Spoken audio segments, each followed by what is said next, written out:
Bienvenue dans La Leçon, le podcast sur l'art d'échouer. Cette semaine, je suis heureuse de recevoir Aurélien Müller, le mannequin international et acteur qui a fait sensation dans la dernière saison d'Emily in Paris, en incarnant Beau, l'amant 5 à 7 de Sylvie Gratton. Avec Aurélien, nous allons parler d'un sujet profond et très intime. La maman d'Aurélien est décédée en lui donnant la vie. Il est arrivé au monde au moment même où elle le quittait. Grandir avec cette histoire, avec ce vide originel, ça façonne un rapport à soi, aux autres, à la vie, à la réussite, à l'amour aussi, et à la manière dont on accepte de le recevoir et de le donner. Dans cet épisode, Aurélien nous raconte comment cette blessure fondatrice a influencé son parcours, son identité, ses choix. Et comment on avance quand la vie commence par un drame alors que l'on ne l'a pas choisi. Hello Aurélien. Bonjour. Ça va ? Oui, écoute, ça va. Est-ce que tu te sens de raconter ce qui s'est passé? Oui, bien sûr. Alors, je perds ma maman à ma naissance suite à une accumulation d'erreurs médicales. Elle était dans un premier temps, elle a eu un pic de tension à 6 mois et demi de grossesse. Elle était enceinte de jumeaux, mon frère et moi. Et donc, elle va à l'hôpital pour ce fameux pic de tension et on annonce qu'elle va accoucher, alors que c'est pas du tout la procédure. Donc très très grand prématuré. Ouais, 6 mois et demi, je faisais 1,5 kg à la naissance. Et mon frère faisait 1,8 kg. Et finalement, la césarienne se passe très mal. Il y a une artère qui est sectionnée et dans la clinique où elle était, il n'y avait pas de poche de sang de son groupe sanguin. Donc, forcément, hémorragie interne et on nous sort en urgence, forcément. Et ils essaient de la transférer dans un hôpital pour justement faire Bien sûr. ce réassort d'afflux sanguin en fait. Et au final, elle ne survit pas au transport. Et mon père, lui, n'est même pas au courant en fait qu'elle est en train d'accoucher et qu'il est en train de perdre parce qu'elle est partie seule à l'hôpital en fait. Elle est partie. Mon père est agriculteur, il était encore sous l'exploitation. Il apprend par téléphone qu'il y a un drame qui est en train de se passer. Et donc il va très vite à l'hôpital, à la clinique, et il se rend compte que les choses tournent mal.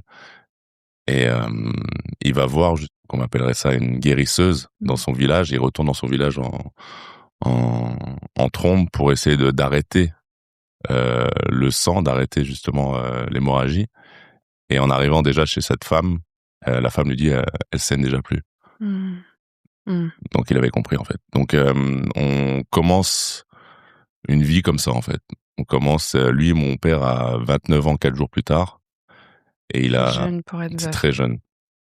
Et il a deux enfants déjà en bas âge, 4 ans et 2 ans, et il se retrouve avec 2 jumeaux en couveuse et veuf quoi.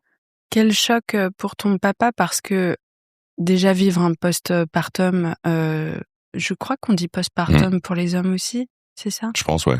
Vivre l'après la naissance, c'est un grand choc, même si c'est pas le premier. Là, c'est 2 bébés, ça demande une attention folle. Ouais. T'as même pas l'espace de vivre ton deuil. Mon père, en fait, on en a très peu parlé durant toute mon enfance. Ah oui, c'était ma question. Mon père était très pudique, il l'est toujours. Et je pense qu'il a même laissé le soin à ma grand-mère maternelle, donc la mère de ma mère, du souvenir de ma mère. Parce que je pense que mon père était trop attaché. Et puis en plus, il avait encore l'exploitation de la ferme à côté. Il avait beaucoup de pression sur les épaules. Puis c'était peut-être douloureux. Il devait tenir aussi. debout en fait. Et je pense que au moindre mot de sa femme et de ma mère, ça l'aurait flanché en fait. Donc je pense qu'il a fait bonne figure et je sais pas comment il a pu survivre à tout ça, parce que c'est marrant, moi je suis arrivé à l'âge où mon père est devenu veuf. Je me suis levé ce matin-là en me disant c'est fou, parce que ce serait invivable pour moi en fait à 29 ans de me dire je dois supporter 4 enfants, un salaire de misère, parce qu'on sait qu'un agriculteur c'est pas ce qui te permet de vivre convenablement entre guillemets, et de faire des heures qui sont juste interminables. Et heureusement que j'avais justement mes 2 grands-mères encore pour pour pouvoir suppléer mon père, et qui, au-delà même de suppléer, elles ont été ultra présentes. Et heureusement, elles ont été. J'ai été élevé dans un amour juste immense. Ça a été magnifique, malgré forcément ce vide que tu ne peux pas remplir et que tu comprends pas surtout. Parce que dans un premier temps, moi, je pense que ma mère m'a abandonné. Parce que mon père ne veut pas dire tout de suite qu'elle est décédée, parce qu'il veut pas nous mettre face à la mort trop jeune. La vache. Ouais. Donc, t'as tout Donc elle est l'espace pour partie. t'imaginer. Ouais. Tout Pour le nous, elle est reste. partie, elle va revenir. Pendant longtemps. Et donc je me dis, merde, je suis abandonné. Ok. Et donc je lui parle beaucoup le soir. Je me vois encore pleurer dans mon lit et me dire pourquoi t'es parti. Enfin, je comprends pas. Et le jour où tu réalises qu'elle reviendra pas et qu'elle est décédée, l'abandon fait place à l'injustice. Et te dire, mais pourquoi moi en fait? Enfin, Bien sûr. qu'est-ce que j'ai fait? Et Puis c'est un nouveau deuil que ouais, tu vis. exactement. Ouais. Et ça a été violent pour mes sœurs et pour moi et mon frère forcément. Et on en a tous fait quelque chose de fort. Je trouve qu'on s'est vachement soudés tous les quatre. Ça aurait pu être le contraire. Ouais. Et je pense que ça joue, et justement en y réfléchissant, je pense que ça joue aussi sur le charisme qu'avait mon père. Parce que quand t'es jeune, tu te fies beaucoup justement au seul modèle qui te reste. Et c'était mon père. Et il avait vraiment ce charisme, cette prestance. Il a les yeux très bleus. Enfin voilà, pour moi, c'était vraiment le magnifique quoi de Belmondo, tu vois, un mec que tu regardes, tu vois pas, tu le regardes et tu l'écoutes. À chaque mot, tu écoutes tu bois ses paroles. Et quand tu grandis avec tes frères et sœurs qui sont plus grands, il y a pas de rancœur envers vous deux, il y a plutôt Moi, je l'ai sur moi-même. Tu prends tout. Il y a un sentiment de culpabilité. Parce que tu te dis qu'il y a un sacrifice qui a été fait pour ta vie à toi, en fait. Donc moi, j'ai l'impression de vivre pour deux. J'ai l'impression que ma vie ne peut pas être, par défaut, ma vie ne peut pas être moyenne.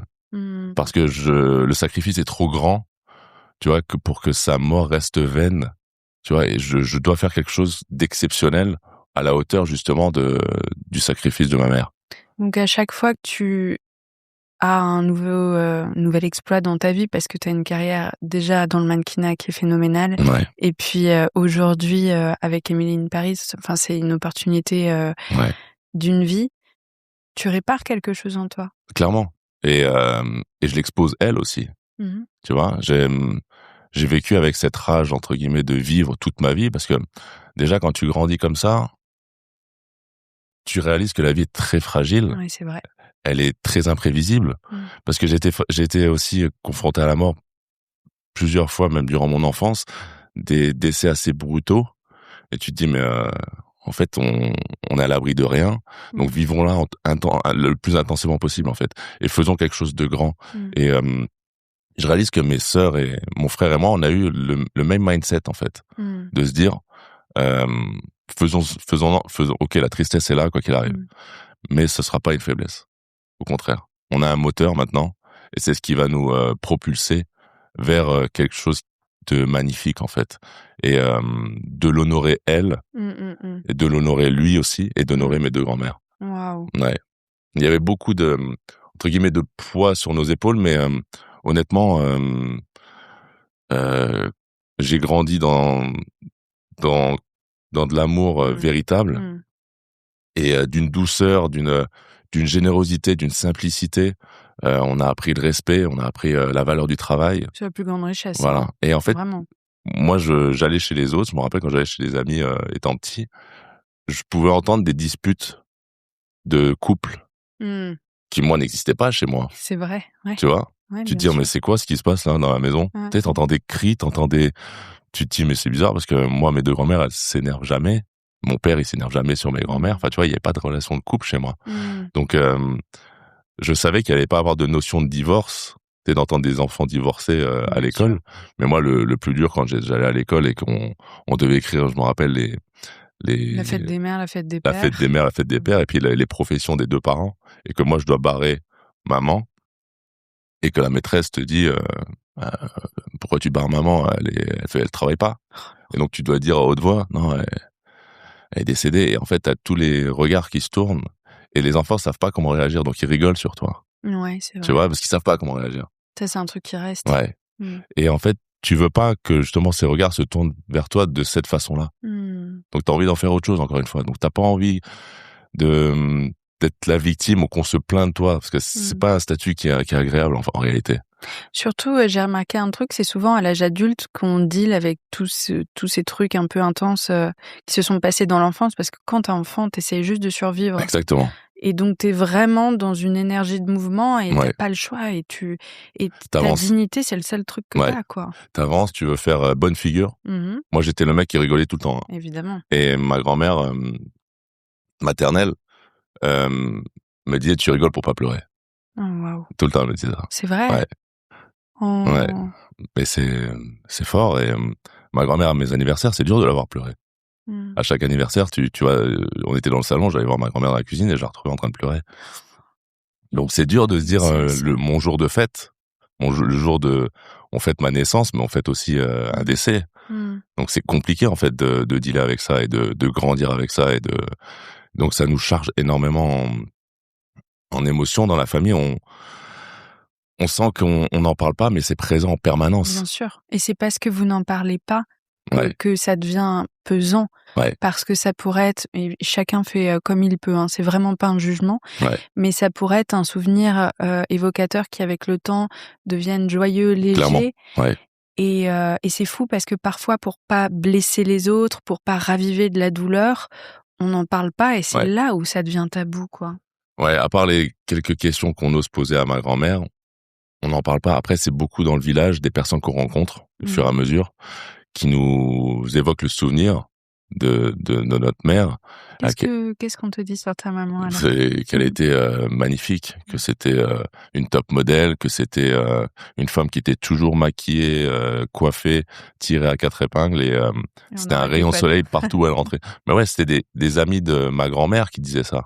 Mmh. C'était ou même des personnes qui n'avaient même pas de lien d'amitié avec Ah oui. mes parents. Donc c'était vraiment objectif en fait. C'était pas juste pour nous faire du bien. C'est vraiment une personne qui partout où elle arrivait, elle amenait quelque chose de frais, de nouveau, de beau. Et c'est d'autant plus dur pour moi. Injuste. Et oui, injuste forcément. Et même comme j'ai aucun souvenir d'elle, je sais même pas le son de sa voix. J'ai quelque chose de très fantasmé d'elle en fait. Parce qu'il est possible que si elle avait été là, on s'entendrait pas du tout. Tu vois. Et en fait, je reste sur quelque chose de très c'est presque mystique en fait. Mais je comprends tout à fait. C'est comme quand on perd quelqu'un, on oublie les moments durs et on Ah ouais. fantasme la personne. Ouais. Mais ce que tu dis sur la voix, ça, c'est quelque chose qui est douloureux et que Ouais. je comprends. Est-ce que tu la ressens parfois avec toi? Je lui parle beaucoup moi. Dans tout ce que je fais, dans tous mes projets, même quand je vais au sport, quand je cours, tout ce que je fais, je me dis, je l'honore en permanence en fait. Donc je lui parle, mais j'ai déjà entendu le son de sa voix sur certaines cassettes VHS, tu sais, que mon père filmait à l'époque. Mais c'est encore une fois, en plus, je pourrais même pas l'imaginer en fait sa voix. Mais évidemment, t'entends toujours une belle voix, c'est une voix très douce, une voix très agréable et qui te rassure. Mais je lui parle beaucoup encore aujourd'hui. Et je me rappelle, petit, je lui parlais tout le temps. Tout le temps, tous les soirs. Je me disais, je vais faire les choses bien, je vais grandir vite, je veux évoluer vite, pour moi, il fallait que j'excelle. Que, Ça t'a donné une rage de vivre. Ouais. Et même, des fois même, déséquilibré. Bien sûr. Tu vois, Le poids, il est trop lourd à porter pour un humain. il fallait que tout aille vite, il fallait que je sois fort dans tout, et si je l'étais pas, ça pouvait me faire mal. Alors que j'acceptais pas en fait de tomber, parce que j'étais déjà tombé. Et en fait, comme moi on avait, comment dirais-je, comme on avait beaucoup souffert étant petit, on considérait que personne pouvait nous comprendre. Tu vois. Donc il y a des choses après qu'il fallait réajuster. Et ça, en grandissant, ça m'a fait du bien. Je me rappelle à mes 18 ou 20 ans, j'ai été voir mon père et mes frères et sœurs en lui disant, écoute, il faut vraiment que tu me parles. de ma mère, Vraiment. et que tu me racontes ton histoire avec elle, parce qu'ils sont restés 10 ans ensemble. Ça a été son premier amour. Tu fais pas 4 enfants si t'es Ouais. pas fou amoureux. Non, c'est clair. C'est clair. Et on a été dans un endroit neutre où on n'avait jamais été, on n'y retournera jamais.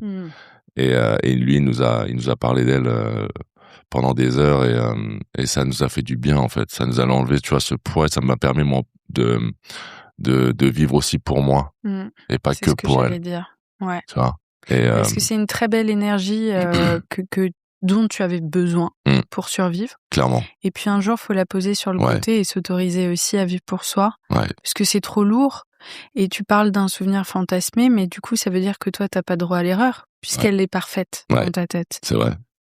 C'est vrai. Je viens de le trouver. Non, mais c'est tellement vrai.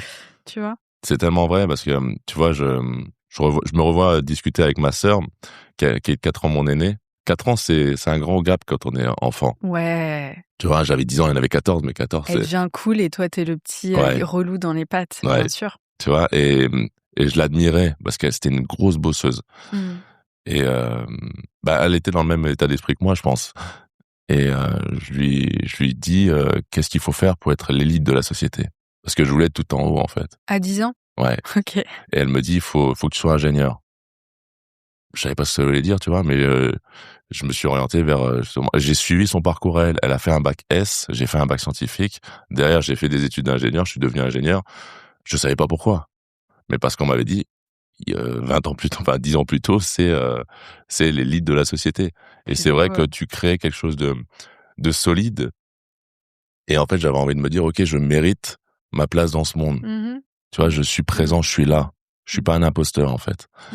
Et mais je sentais que c'était trop sans émotion, tu vois. C'est très rationnel. Tu rencontres franchement des gens fascinants, parce que en tant qu'ingénieur, en plus j'étais ingénieur d'affaires, donc tu rencontres que des chefs de projet ou des directeurs d'agence qui ont 30, 40 ans de carrière. Mais c'est stimulant mentalement. Ouais.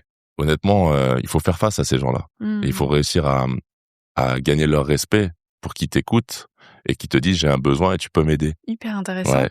Et donc j'ai fait ça pendant 2 ans après mes études, après mon diplôme, et mais j'ai réalisé qu'il me manquait quelque chose. J'ai réalisé que ma place n'était pas là, en fait. Tu vois, je sentais que j'avais trop de choses j'étais trop chargé. Et tu vivais pour les autres aussi. Ouais, c'est vrai. Parce que tu prenais le rêve de ta sœur, les ambitions de ta maman. Ouais. Et on m'a scouté justement dans la rue en arrivant à Paris. Alors, ça, c'est un terme qui n'est pas connu de tout le monde. En gros, on t'a chopé, on t'a repéré dans la rue.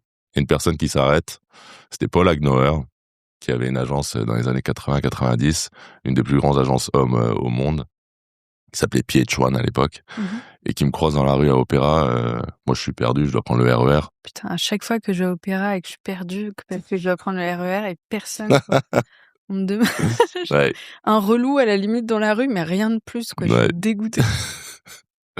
Non, là, je suis vraiment perdu. C'est mon premier jour à Paris, littéralement. Oh punaise, intense. Je suis arrivé le dimanche soir et lundi matin, je dois commencer mon stage de fin d'études d'ingénieur, et je dois aller à Rueil-Malmaison. Donc, je dois prendre le RER à Aubert. Et je me dis, je vais arriver en retard. Je sais pas, il y a toutes les lignes dans tous les sens, je comprends rien. Et il y a Paul qui s'arrête et qui me dit, t'es mannequin, toi? Je dis non, pas du tout. Je vais à Rueil-Malmaison. Exactement, je suis perdu. Je suis pas mannequin, je suis perdu. Et je suis perdu. Et je lui dis non, je suis ingénieur dans 6 mois. Il me dit non, mais il faut que tu sois mannequin. Je dis non, faut que je sois ingénieur, là. J'ai pas fait 4 ans et demi d'études pour m'arrêter maintenant, tu vois. Et il me dit ok, on échange les contacts, et il me dit rappelle-moi dans 6 mois. Ok. Donc moi je fais mon stage de fin d'études. Ça te reste un peu en tête? Pas tellement. C'est vrai? Ouais, il m'envoie des messages, mais pour moi le mannequinat c'est pas une activité qui te permet de subvenir à tes besoins. Tu peux pas faire ça full time, tu vois. Pour moi c'est quelque chose que tu fais ça le week-end. Tu vas gagner t'arrondis tes fins de mois, ou tu te fais un petit bonus, ça te permet de te payer 2-3 vacances. Mais je voyais pas ça comme quelque chose de bénéfique en soi, tu vois. Ouais. Et j'avais jamais fait de photos. Il m'avait pas fait rêver, en fait. Et mais il insiste quand même. Pendant ces 6 mois-là qui suivent, il m'envoie quand même quelques messages. Il me dit, faudrait que tu rencontres des photographes, qu'on voit ce que tu donnes en photo, etc. Mais moi, ça m'intéresse pas vraiment. Je suis vraiment focus sur la mission que je dois terminer d'ingénierie. Et donc 6 mois plus tard, il me rappelle, je suis diplômé, et il me dit, bah ça y est, tu peux devenir mannequin. Je dis, bah non, j'ai un diplôme d'ingénieur. Maintenant, j'ai envie de savoir ce que c'est que d'être ingénieur. Et donc il me dit, ok, mais est-ce qu'on peut quand même envisager de passer des castings où on ne demande pas des photos ou un book, tu vois, des castings vidéo. Je dis, fais ce que tu veux, mais moi, je vais bosser en tant qu'ingénieur. C'est dur en affaires, hein. Ouais. Lui, il m'a pas lâché. Et heureusement, je lui dois énormément aujourd'hui. Parce que j'avais pas confiance en moi au début, en fait. Jusqu'au jour où il m'envoie un casting, je m'en rappellerai toujours, c'était pour Armani, pour une campagne Armani. Incroyable, premier casting Ouais, c'était pour les lunettes Armani, et il me dit, le casting finit à 20h30. Et moi, j'avais des gros horaires à l'époque. Je commençais à 8h, je finissais à 20h. Ouf. À Rueil-Malmaison. Ouais. Non, là, je travaillais à Boulogne-Billancourt. Ok, bon, c'est pas tout à côté. Non. Ouais. Mais j'adorais ce que je faisais, mais j'étais en costume tous les jours, et la seule demande du casting, c'était d'être en costume, donc ça tombait bien. Et donc j'arrive au casting vidéo, et ça se passe super bien, parce que j'ai aucune pression finalement. C'est clair. J'attends rien. T'as pas d'attente. C'est juste, c'est une expérience. Je parle avec un directeur de casting, il me demande de faire des pauses, de me présenter ou de jouer un rôle. Et finalement, je me prête au jeu, et malgré la fatigue, etc. Et Paul me rappelle plus tard en me disant, bah maintenant t'es dans la shortlist, et donc vous êtes plus que 3 ou 4. J'ai accès aux détails, et il me donne les détails. Et je lui dis, waouh, il y a vraiment de l'argent en fait dans le mannequinat. Je pensais pas, tu vois. Je me suis dit, mais c'est 3 ou 4 mois de mon salaire sur... Oui, parce que là, c'est pas pour faire une pub pour Findus, quoi. Ouais. C'est pour Armani. C'était à Barcelone. Je me suis dit, waouh, ça change de ce que je fais en ce moment. Et j'ai pas eu le job, mais il m'avait planté, tu vois, cette fameuse graine qui te dit, il y a peut-être autre chose à faire. Et ça avait aussi apporté... Enfin, tu vois, après, j'ai voulu avancer avec lui. J'ai demandé une rupture conventionnelle en tant qu'ingénieur. Lui, finalement, n'était pas prêt à monter son agence, alors que c'est quand même lui qui m'avait poussé pendant des années, des années. Mais je sais pas, il y avait des problèmes de juridiques, etc. Et je lui dis, ouais, mais là maintenant, j'ai quitté mon job, donc. Ah ouais, là, tu vois, filet de sécurité. Ouais, c'est ça. J'étais rupture ouais, ça va. Bien. Ouais. J'ai mon podcast grâce à ma rupture. Ah, c'est vrai. Bah oui. Ouais. Bah, tu vois, c'est. Ouais, clairement. Non, honnêtement, on me disait, il faut que je te vire, mais j'ai aucune raison. Et on me demandait de démissionner. Je dis, non, je vais pas démissionner, parce que là, démissionner, c'est. Je pars sans parachute, quoi. Et finalement. Donc tu dis, bah Paul, tu déconnes là. Ouais. Non, mais il m'avait vraiment, tu vois, vendu du rêve pour le coup. Et finalement, quand je te dis, bah viens, on avance, il me dit non, je peux pas. Mais il m'a orienté justement vers Frédéric Benfeit, qui avait bossé avec lui dans l'une de ses agences en tant que booker, et qui avait racheté New Madison à l'époque. Ah, ça me dit quelque chose. C'était Madison, il l'a racheté, il l'a renommé New Madison. Ok. Et il a accepté de me représenter. Okay. Et c'est comme ça que ma carrière de mannequinat. Et là, c'est parti. Ça a commencé très très fort, parce qu'il m'a emmené tout de suite à New York en janvier 2014. T'étais au bon endroit, quoi. Ouais, exactement. Et ouais, t'arrives à New York, et c'est un rêve en fait qui se réalise, parce que tu y vas en plus pour bosser, tu y vas pour gagner de l'argent, tu y vas parce qu'on te regarde, tu vois, on te voit, pour ce que tu dégages, pour ce que tu vois, pour autre chose que pour ce que tu fais. Mais c'est aussi intéressant, et j'en avais parlé avec ma femme aussi, c'est qu'en quelque part, en fait, on regarde aussi ma mère à ce moment-là. C'est exactement ce que je pensais. Tu vois? Je disais à ta femme qui est à côté de nous que moi, j'ai perdu mon papa il y a quelques années. C'est un contexte qui est très différent. Ouais. C'est pas les mêmes blessures. Mais quand j'ai sorti un livre, la chose à laquelle j'ai pensé en premier, c'est son nom sera sur des... Je vais pouvoir faire perdurer son nom. Ouais. Et il y a un truc qui est très, très important de la transmission, quoi. Ouais, c'est vrai.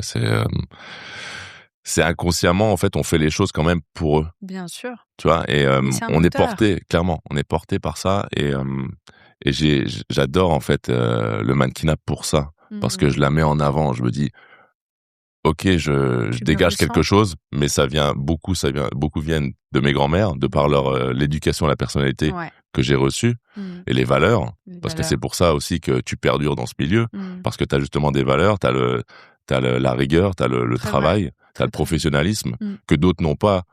Et ça leur porte préjudice. Alors, et il y a des carrières qui s'arrêtent à cause de ça, parce qu'on considère que ce mannequin-là n'est pas fiable, parce qu'on lui demande de venir à 8h, il vient à 10h, parce qu'on lui demande de rester après 18h, mais il veut pas, ou il est fatigué, ou il s'est mis une cuite la veille.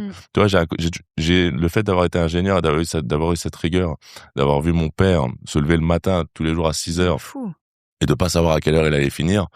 Moi, je sais que quand tu me demandes de venir à 8h, peu importe à quelle heure tu me demandes de finir, je suis présent à 8h. Évidemment. Et la veille au soir, je suis pas en train de sortir en boîte ou, tu vois, je me couche, j'ai une hygiène de vie, t'as la valeur de l'argent. Ouais, exactement. T'es hyper reconnaissant parce que tu vois, tes parents qui bossent comme des dingues, je dis parce que c'est pour tous les gens qui ont les valeurs de l'argent comme ça, c'est tu vois. Et toi, tu gagnes 3, 4, 10 fois plus et une sorte de gratitude qui te demande d'être hyper respectueux en retour, quoi. Ouais. Non, c'est vrai, d'avoir fait les choses dans cet ordre-là, ça m'a permis d'avoir des repères, en fait, en permanence. La vraie vie aussi, un peu. Pardon ? La vraie vie Ouais, aussi, clairement. Hein. Ah bah oui, de toute façon, moi Parce que trop jeune, je pense que beaucoup aussi ne sont pas à l'heure, etc. Parce que, par exemple, les mannequins femmes commencent dans d'autres pays tellement jeunes. C'est des bébés qui parfois viennent de familles où il y a énormément d'enfants, où on n'a pas eu la possibilité de réellement éduquer chaque enfant, etc.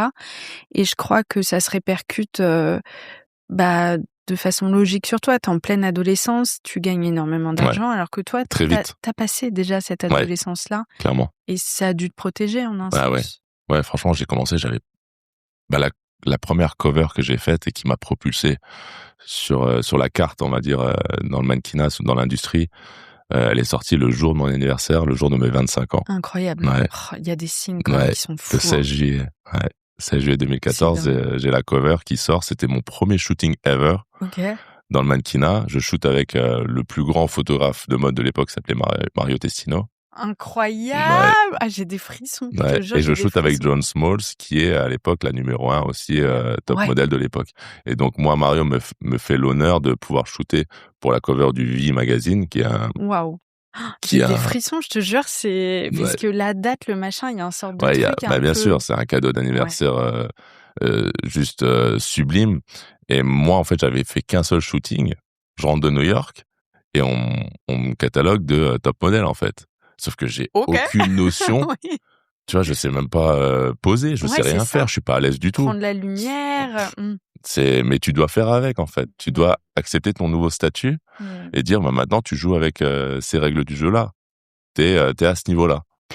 Comment est-ce que tu réagis sur le coup, t'as Mario Testino en face de toi, tu dois te chier. Non, pas du tout. C'est pas vrai. Ben non, parce que moi, je le connais pas.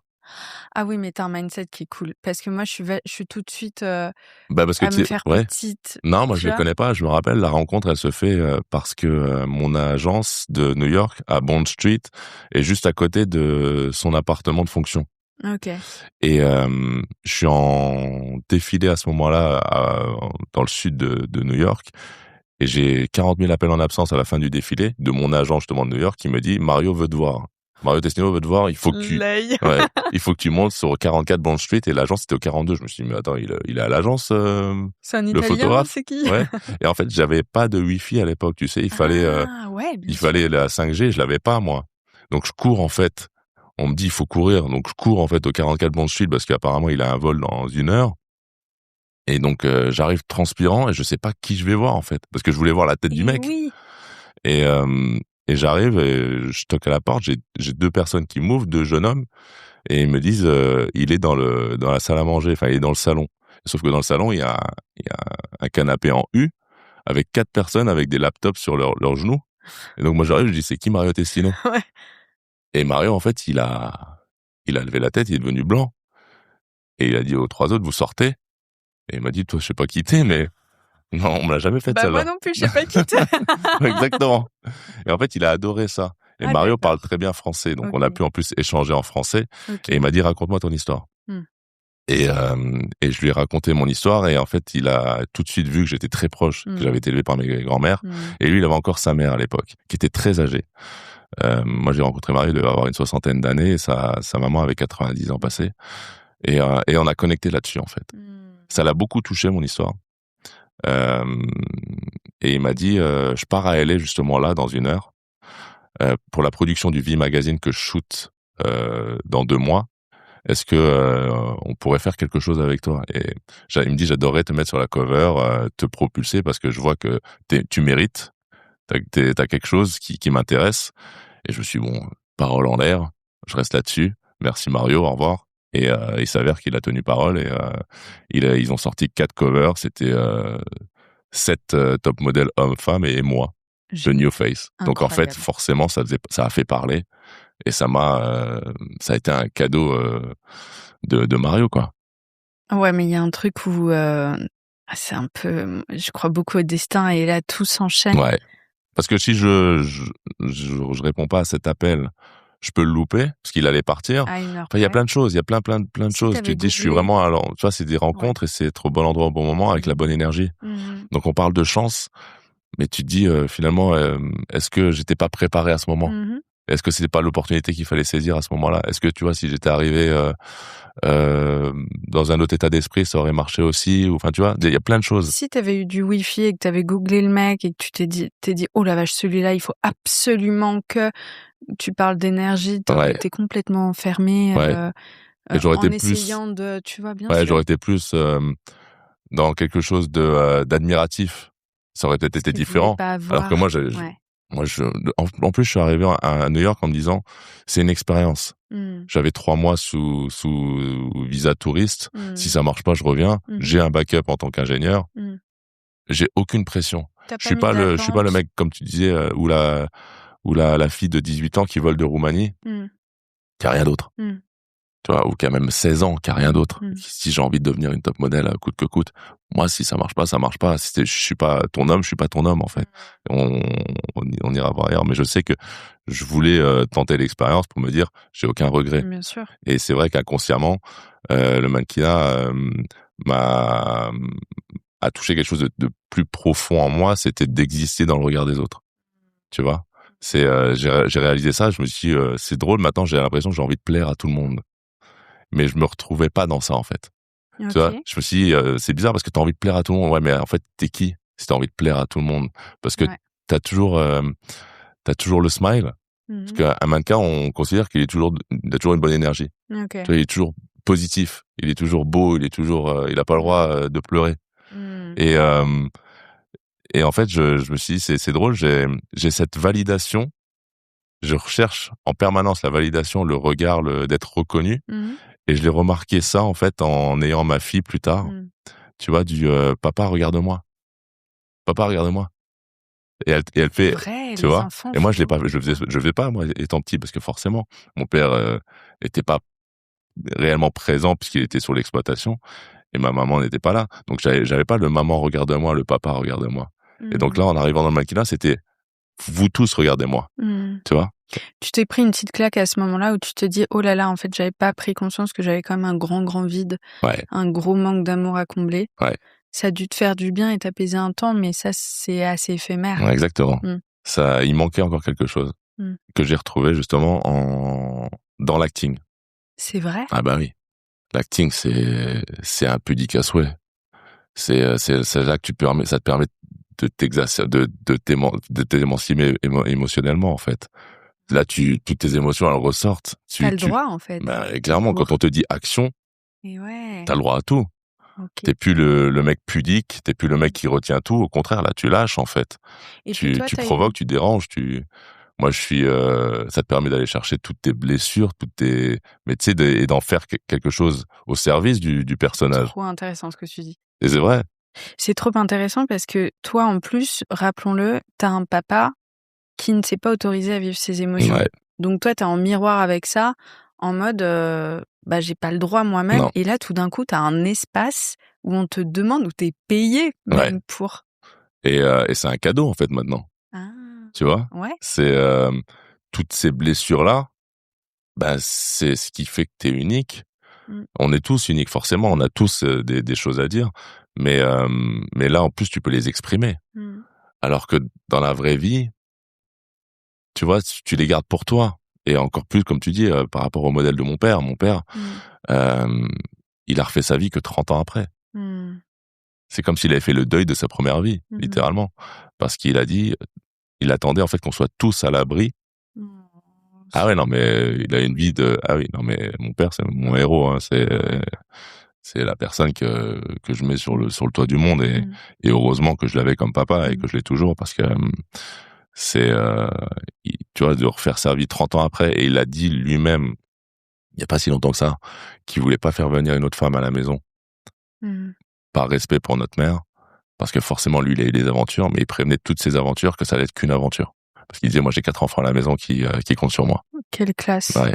Chacun vit son parcours comme il l'entend, et puis c'est pas parce que lui l'a fait comme ça qu'une autre personne, mais quelle élégance ton papa, et c'est un vrai papa qui aime ses enfants et qui les met en priorité. Ouais. Et pourtant, il y avait cette pudeur, il y avait pas de câlin, il y avait pas de, tu vois, c'était, il y a quand même ce côté ancienne génération.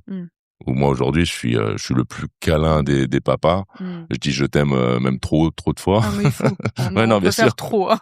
Tu vois ce que je veux dire. Alors que le je t'aime de mon papa, la première fois je m'en souviens même pas, quoi. Tu vois, c'est. Moi je m'en souviens parce que j'avais 16 ans, donc it was you. Ouais. Non, c'est vrai. Moi ça devait être aussi autour de 18 ans, et c'est après un décès, après le décès de la sœur de ma maman, qui arrive aussi brutalement. Là, mon père, il m'a dit, il y a peut-être des choses à dire. Peut-être, oui. Ouais, parce que finalement, elle est même encore plus brutale que ce qu'on pensait, tu vois, cette vie. Et plus imprévisible, donc... ça t'oblige à aimer très fortement tes proches et à le montrer aussi. Ouais. Et depuis qu'il a refait sa vie, mon père, il est, je le sens plus ouvert aussi. Ah ouais? Ouais, il s'exprime beaucoup plus. Ok. Et ça, c'est hyper intéressant. Et pourquoi? Parce qu'il s'est autorisé lui-même à réouvrir cette porte en lui? Je pense qu'il est, exactement, qu'il est apaisé. Tu vois, qu'il était en stress permanent pendant ces 30 années qui ont suivi. Et que là, d'avoir rencontré une femme avec qui tu parles finalement, parce que t'es pas seul. Avec de la tendresse aussi. Ouais, exactement, une douceur, et qui te fait justement exprimer tes émotions, et qui te fait parler. En fait, c'est en parlant que tu découvres que t'as beaucoup de choses à dire. Et lui, c'était quelqu'un de... Un mot, c'est un mot, mais maintenant, je le vois que... tu vois, il s'exprime énormément, et c'est hyper agréable à voir et à vivre, et surtout de le revoir, tu vois, éclater de rire, de le revoir. Il a toujours éclaté de rire, mais tu vois, tu sentais qu'il y avait une tristesse derrière ses rires. Aujourd'hui, tu vois, il éclate de rire, mais tu sens qu'il est, tu vois, il est beaucoup plus apaisé, quoi. Oh, c'est beau. Waouh, merci vraiment pour cet épisode, mais que je trouve incroyable. Merci à toi. Incroyable, et tu sais, il y a quelque temps, j'ai reçu Lucas Bravo. Oui, je l'ai écouté. Et lui aussi, il a une grande profondeur. Ouais, j'aime beaucoup. J'adorais plus échanger avec lui, parce qu'on s'est croisés. On n'a jamais eu. Vous comprendriez bien. Et il a une profondeur d'âme aussi qui est très intéressante. Et lui dit la même chose que toi sur l'acting, et je crois que c'est la première fois où ça percute vraiment chez moi. Et en fait, quel bonheur d'avoir ce genre d'échange hyper profond, et ça te rend, je suis sûre, une personne beaucoup plus empathique envers les autres, avec une compréhension de la vie. Ah ouais, bah t'explores l'humain. Tu vois. Et j'ai envie de mentionner quand même une personne qui m'a donné l'amour de l'acting, c'est Jean-Bernard Fétussier, qui est la première personne que j'ai rencontrée en tant que coach d'acteur. Et il m'a donné sa passion. Il a le syndrome de Peter Pan, lui. C'est un éternel enfant qui veut pas grandir. Okay. Ah, et, j'adore. Ouais. Trop cool. Je l'ai rencontré, il avait une 60aine d'années, là, il a 67 ans. Et il est passionnant. Enfin, il est passionné et passionnant, tu vois, à écouter, et il te dit, joue. La vie, c'est un jeu. Joue, joue, provoque, dérange, sois impudique. Le but, c'est pas qu'on t'aime, c'est que, au contraire, même qu'on se dise, il m'a provoqué quelque chose, en fait. C'est qu'en fait, il y a des acteurs où il y a même des scènes où il y a des performances dont tu te souviens toute ta vie. C'est vrai. Et il me dit, sois l'un de ceux-là, en fait. Ne sois pas interchangeable. Il y a des performances comme, je vais citer Arthur Dupont dans la scène Oublie-moi, la pièce de théâtre Oublie-moi, que je t'invite à aller voir, qui est exceptionnelle. Cette performance-là, je sais que je vais pas l'oublier de ma vie, en fait. Oh, waouh. Et honnêtement, c'est quelque chose que j'ai envie d'atteindre. Mais toi, tu dois détricoter tellement de trucs que tu as appris avec l'acting, où là, tu dois te faire aimer tout le monde pour avoir des castings, où il faut que tu sois beau, charmant, donc tu dois être en permanence dans la séduction. D'une part, et après, une fois que c'est l'acting, c'est tout l'inverse. Ouais, c'est qu'il faut que tu m'oublies moi. Ouais.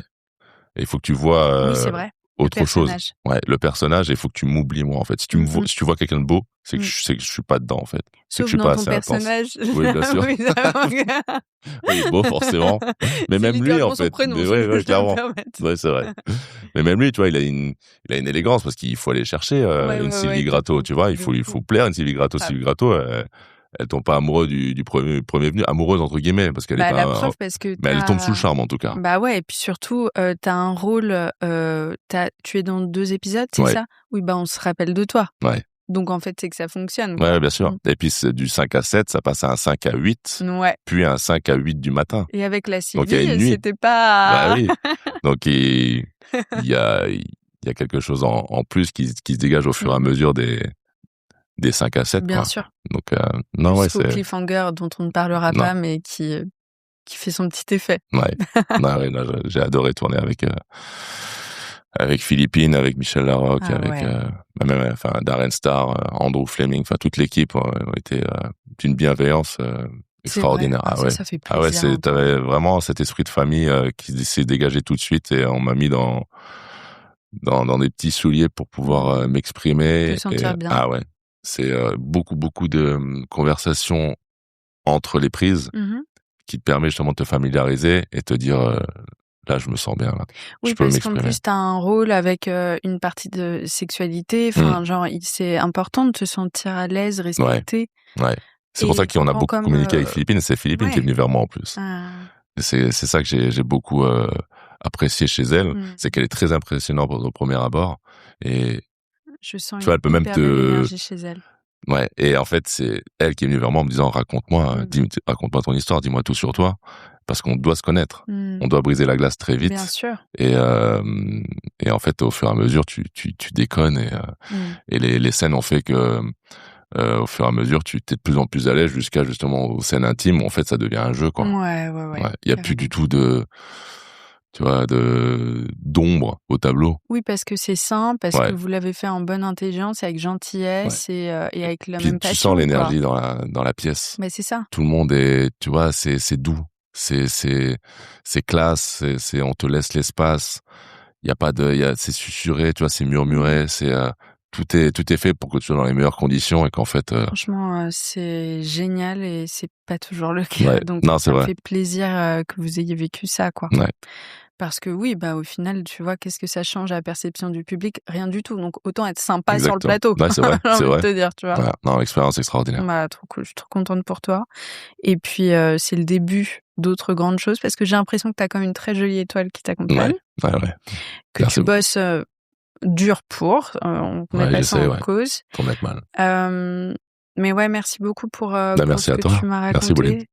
De m'avoir fait, je le disais avant, mais je le redis vraiment, de m'avoir fait confiance, parce que c'était un cadeau, cet épisode, franchement. Ouais, je pensais pas aller au bout. Même dès ton introduction, c'était déjà très émouvant pour moi. Donc merci pour ta bienveillance et ta douceur. Ouais, tant mieux. Et puis, la petite star. Ouais.